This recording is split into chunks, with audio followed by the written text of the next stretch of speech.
Friends வாங்க இன்றைக்கி டேஸ்ட்டான சுவரொட்டி முட்டை மிளகு வறுவல் எப்படி செய்யலான்றதை இந்த வீடியோவில் பார்க்கலாம்.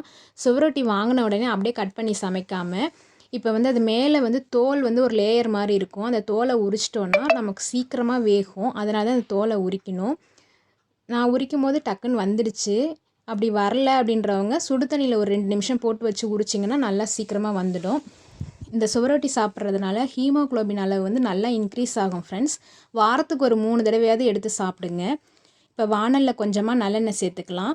தாளிக்கிறதுக்கு சோம்பு 1 ஸ்பூன் போல் சேர்த்துக்கிட்டேன். கருவேப்பிலையும் சின்ன வெங்காயம் நல்லா நைஸாக கட் பண்ணி வச்சுருக்கேன், அதையும் சேர்த்து நல்லா வதக்கிக்கலாம்.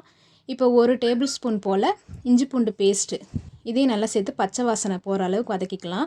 தக்காளி 1 பழம் கட் பண்ணி வச்சுருக்கேன், அதையும் சேர்த்து வதக்கிக்கிட்டு மஞ்சத்தூள், மிளகாத்தூள், தனியாத்தூள், மிளகு சீரகத்தூள், கரம் மசாலா இதெல்லாம் சேர்த்து நல்லா வதக்கிக்கோங்க. கல்லுப்பு இதுக்கு தேவையான அளவு சேர்த்துக்கலாம். இப்போ க்ளீன் பண்ணி வெட்டி வச்சுருக்கிற சுவரொட்டியும் அது கூட சேர்த்துக்கலாம். இப்போ நல்லா மிக்ஸ் பண்ணிக்கலாம் ஃப்ரெண்ட்ஸ். தண்ணி ரொம்ப ஊற்றக்கூடாது, லைட்டாக தெளித்து விட்டால் போதும். இந்த தண்ணியிலே வெந்துடும்.